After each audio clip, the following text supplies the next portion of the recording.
One of Australia's leading economists says China's economic growth will drop to just 7.5% next year.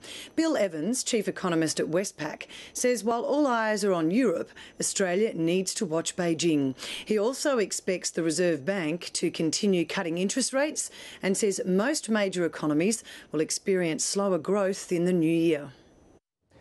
I think 2012 is going to be a year when global growth is significantly slower than it's been in 2011.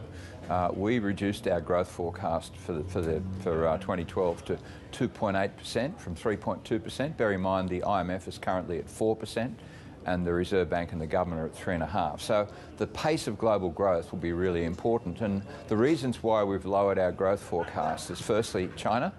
We believe China will only be growing at 7.5% next year, and that compares with that would be the lowest rate for China since the Asian financial crisis.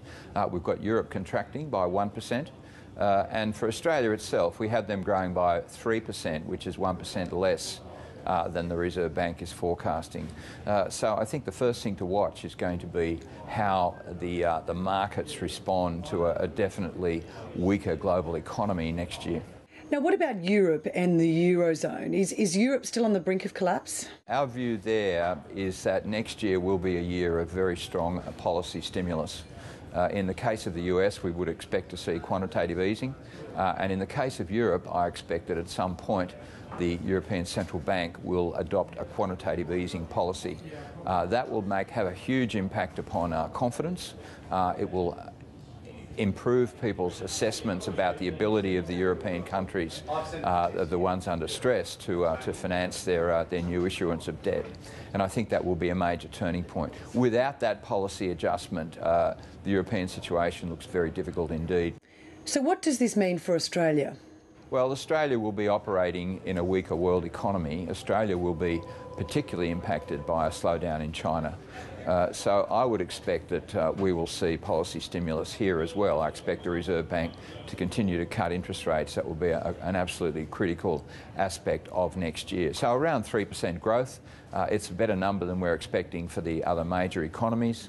It'll obviously be partly underpinned by the strong mining boom, but I do remain concerned about the cautious consumer. I remain concerned about the outlook for the housing market, and the interest rate cuts will certainly help to provide some stimulus to those interest rate sensitive parts of the economy. You were on the money this year in regards to interest rates. How many cuts are you predicting in 2012? We certainly expect that there will be at least another 50 basis points in cuts, and beginning in February next year. And what about employment? We believe that the unemployment rate that back in July was 4.8 is now up at 5.3. We think that's going to get up to around 5.75% by the middle of next year. The reason, of course, being that those sectors that have been performing most poorly in the housing sector, in the retail sector, in the manufacturing sector, construction, they're the big employers in the economy. Retail is 15% of employment.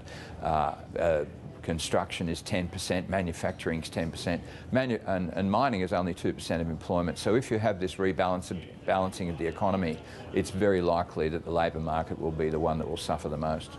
Bill Evans from Westpac, thank you very much. Thank you.